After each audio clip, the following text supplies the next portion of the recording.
Alors, merci d'abord de nous donner cette opportunité de nous adresser à nos internautes.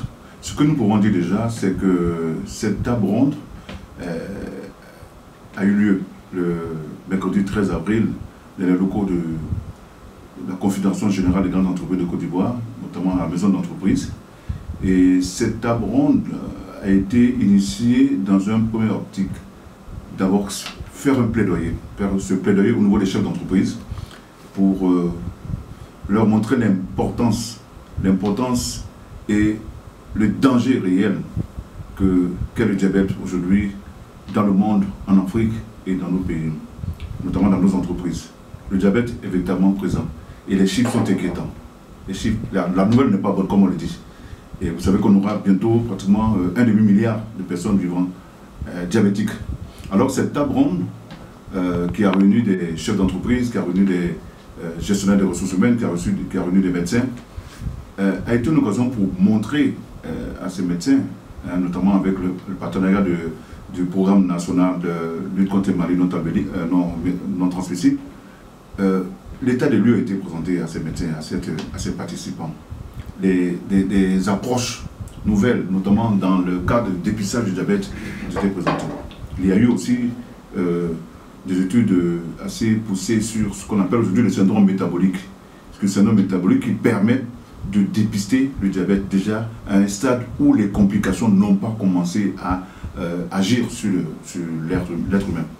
Et aussi, il y a eu une présentation qui a été faite par ma personne sur les cas pratiques du dépistage du syndrome métabolique en entreprise. Et cela permettrait notamment de réduire tous les risques cardiovasculaires que nous connaissons aujourd'hui.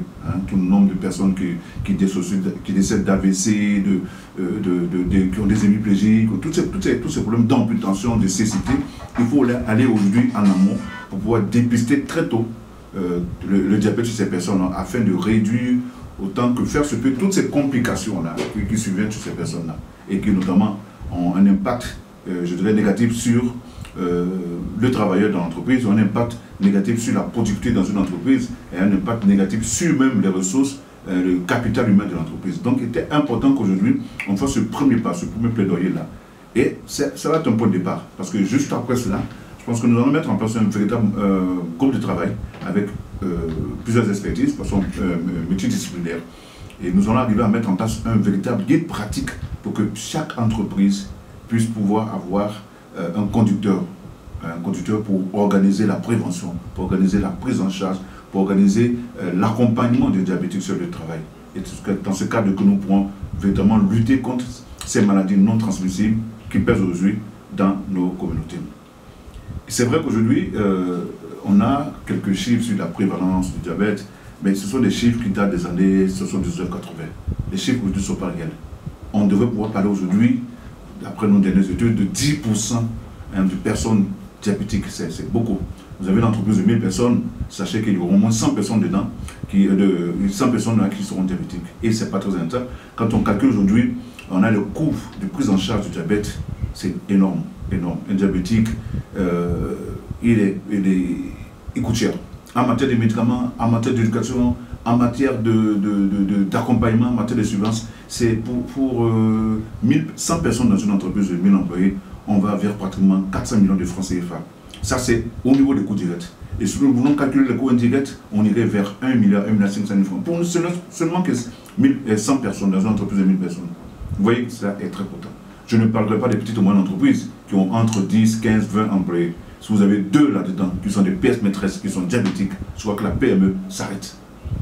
Parce que après avoir investi sur une personne pendant des années, avec des sommes importantes, qu'au jour au lendemain, ces personnes se trouvent incapables de pouvoir assumer le travail. Je pense que la petite et moyenne entreprise risque de mettre la clé sur le paillasson.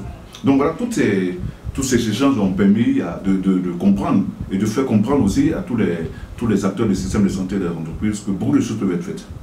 C'est vrai qu'aujourd'hui, nous n'avons pas encore fait l'état des lieux, ça va être fait bientôt, mais il y a beaucoup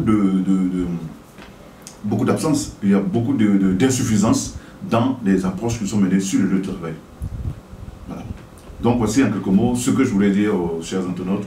Je voudrais pouvoir remercier Abidjan.net de pouvoir donner l'occasion de pouvoir communiquer, de pouvoir exprimer vraiment notre vécu quotidien et parler un peu de l'impact de toutes ces maladies-là au niveau des entreprises, qu'elles soient grandes, moyennes et petites. Je vous remercie.